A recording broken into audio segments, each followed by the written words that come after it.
guys saw, we had our coffee already. We read. We had our shower. Now I just made everyone a smoothie. Papa had to run out the door, so I made everyone a smoothie. Baby loves them, so he had some. And what did we make now? We made banana pancakes, so we're having that. Huh? Are we having banana pancakes? Pancakes.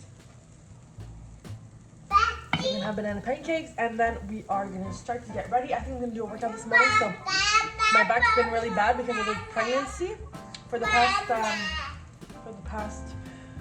since we went up to Mexico, so I have not worked out in any of these vlogs, but I want to do a quick little workout Melissa would help, even though I already showered, but I'll do like one that's not gonna hurt anything or like activate too much, just to move my body and stretch it out a bit, because I need that stretch, but I also don't need to hurt myself because this baby is heavy enough. He's like 36 pounds, so I'm good there. I'm getting a little bit sick, but I'm hopefully gonna overpass that. I'm gonna take my supplements to make sure we don't get sick. Now time to have our pancakes.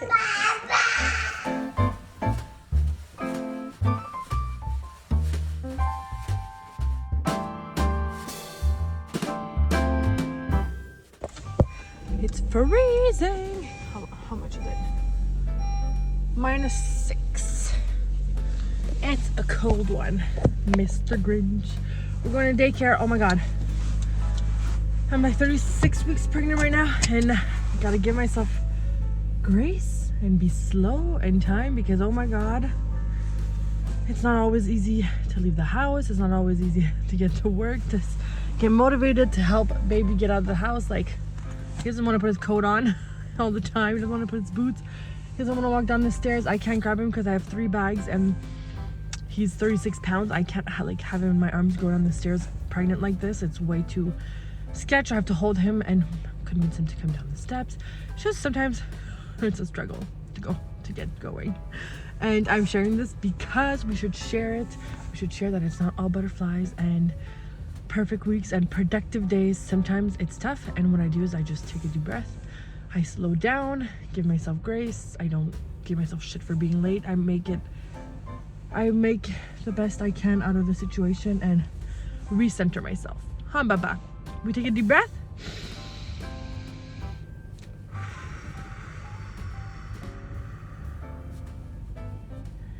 Your turn.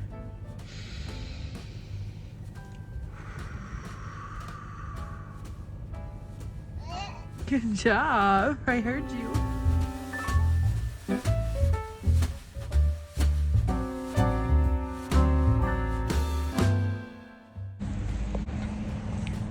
Okay guys, so we just had a full day of meetings. Like you guys saw last Tuesday, I always have longer days on Tuesday. So I bring baby as later as I can for daycare. Yes, so we are going to get baby now. And then bedtime routine for my little guy, and then sleepy time for mommy.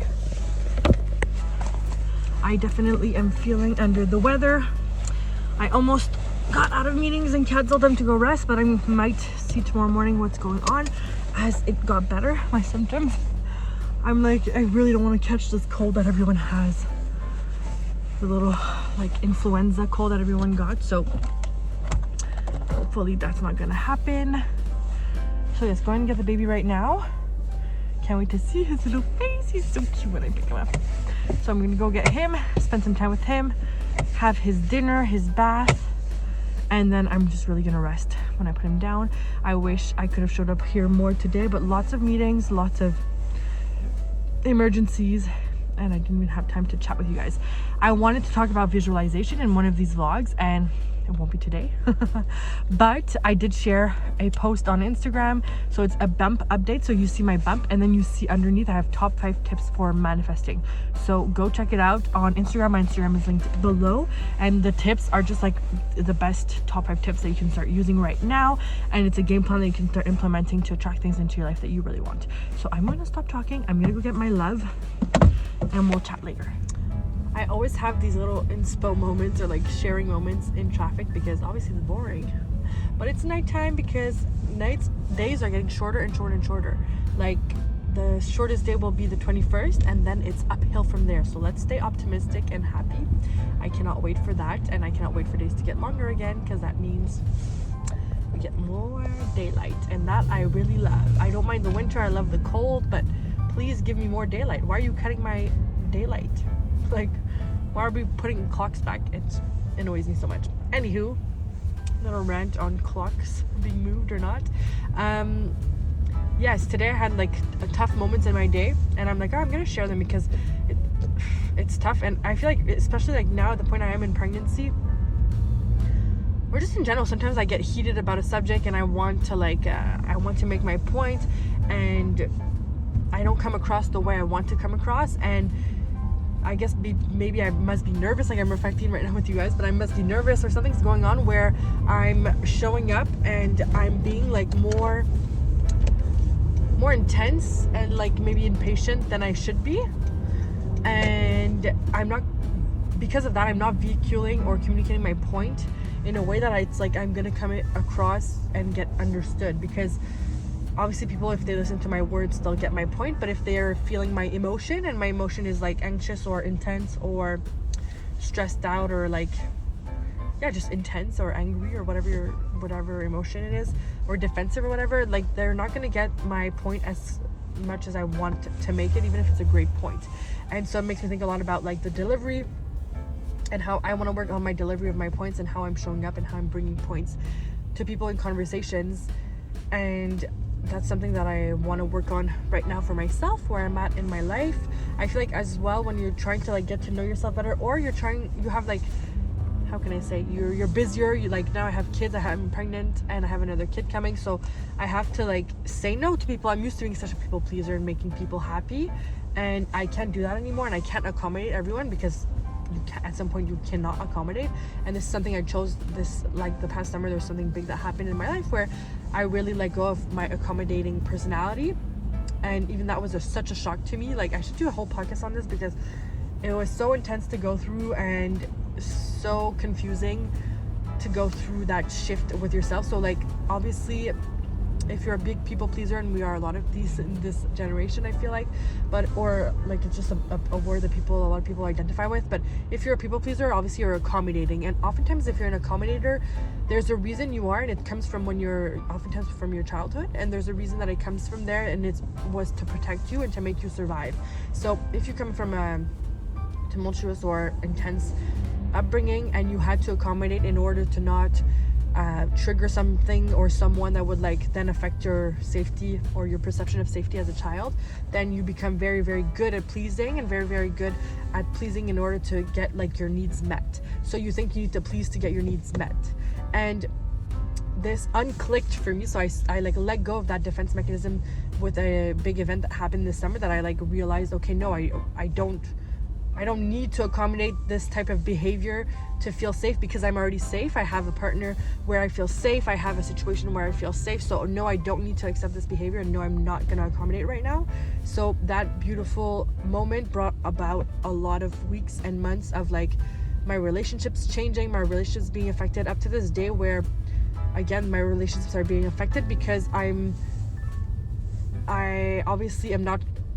stopping accommodating, but I'm doing it in a way that's like more intense, instead of like being more composed and more intentional about what happened and why I'm doing certain things, if that makes any sense. But let's say someone who has a strong boundary will be able to say, no, I do not agree, and I do not want to do this, or here's my point of view. But for me, I've never done that in my life, and up until right now that I'm trying to. And so now that I'm trying to, it comes out all wrong. It's like, you know, when you have a new date and you're nervous and it comes out wrong, and you seem stupid, or you seem silly, or you're anxious.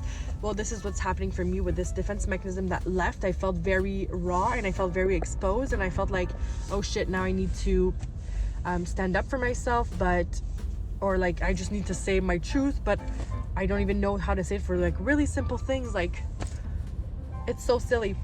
But I'm working on it, and I'm working on my boundaries, and I'm working on thinking and strategizing and talking to myself. So this is something else I want to tell you, is like to journal. Journal helps so much. I give this tip to all my clients.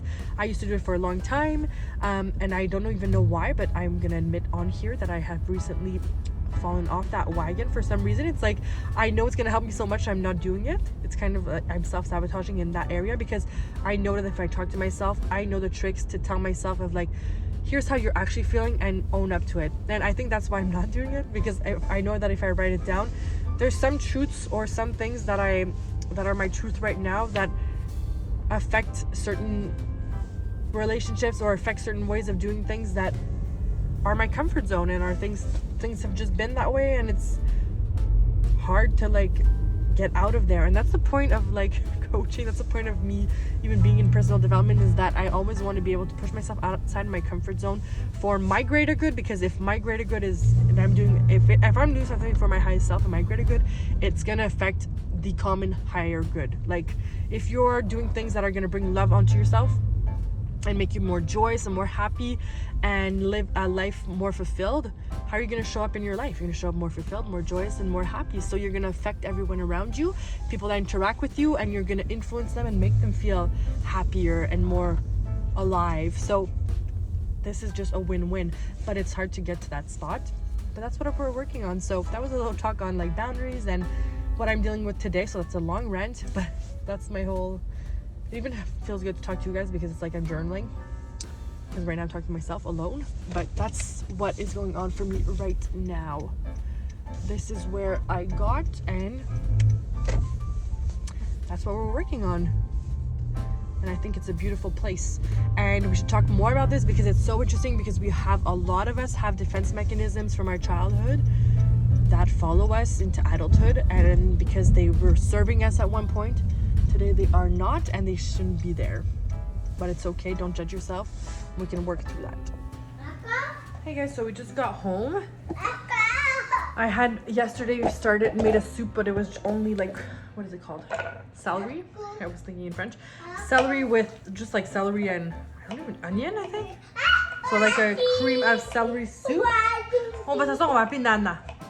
And I'm adding tomatoes to it to give it a bit more carbs, and I'm gonna add some red lentils. So I'm heating it up with the red lentils and the potatoes. You want to call Nana? And then I'm making on the side, what is it called? A cauliflower gratin. So it's a French recipe. And the baby wants to call his Nana, so we're gonna call Nana to chat with Nana on FaceTime, because she's not with us tonight. She's too far away. Let's call her. You want to call Nana? Go get your chair. You want to get your high chair? Go get your high chair. Va chercher la chaise. Elle est où ta chaise? Va chercher ta chaise. On va appeler Nana.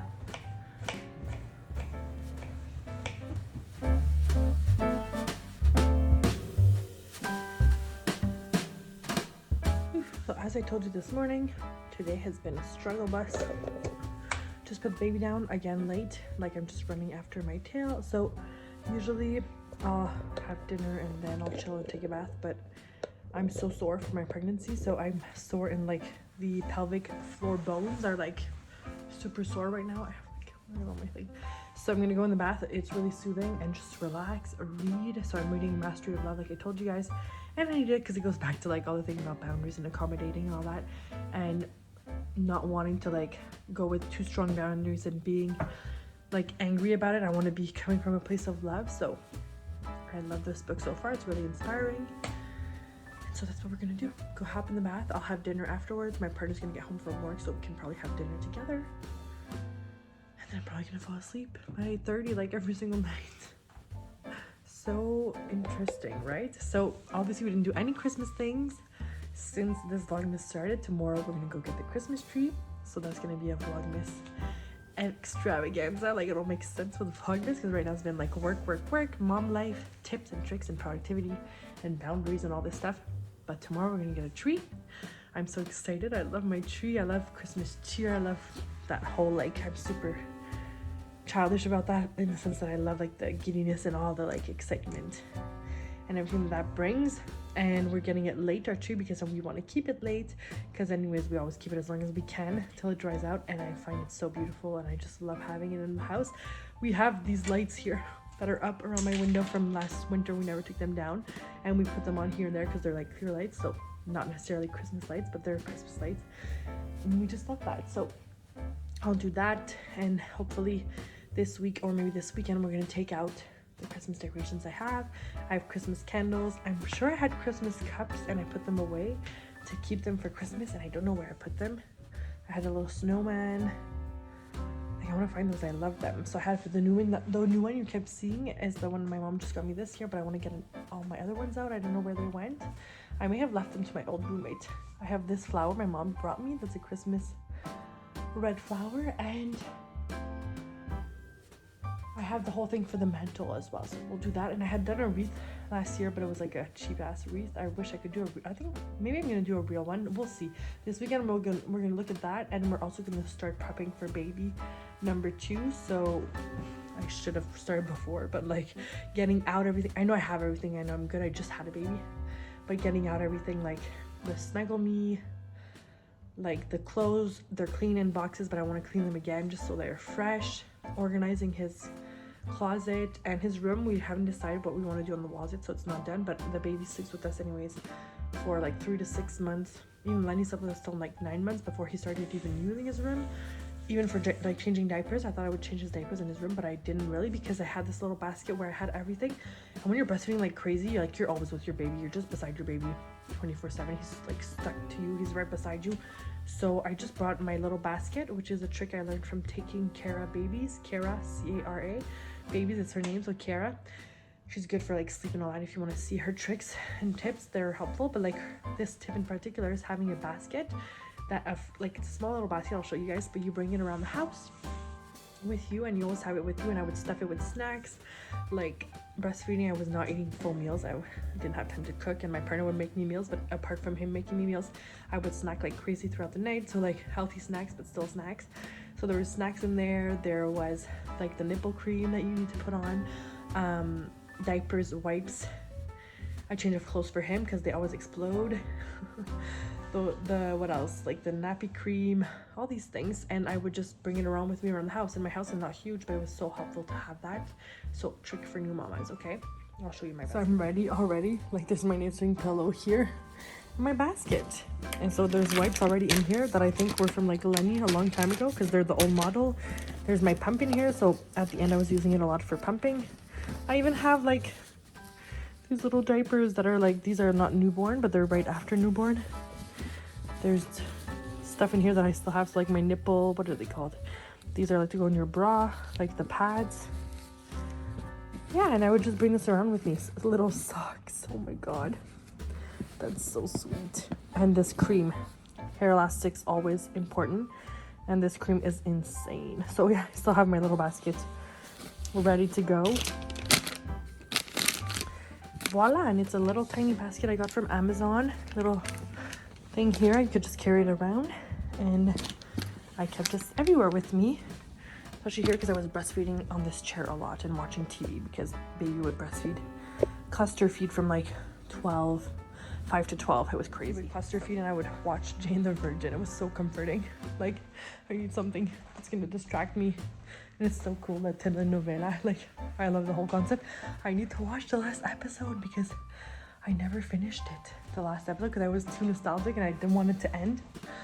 And now that I'm gonna have the new baby, I guess I can watch the last episode with him. And please let me know your favorite feel-good shows, TV shows, because like all the reading, all of that, like you breastfeed for like so many hours the first days. Like I need things to do, guys.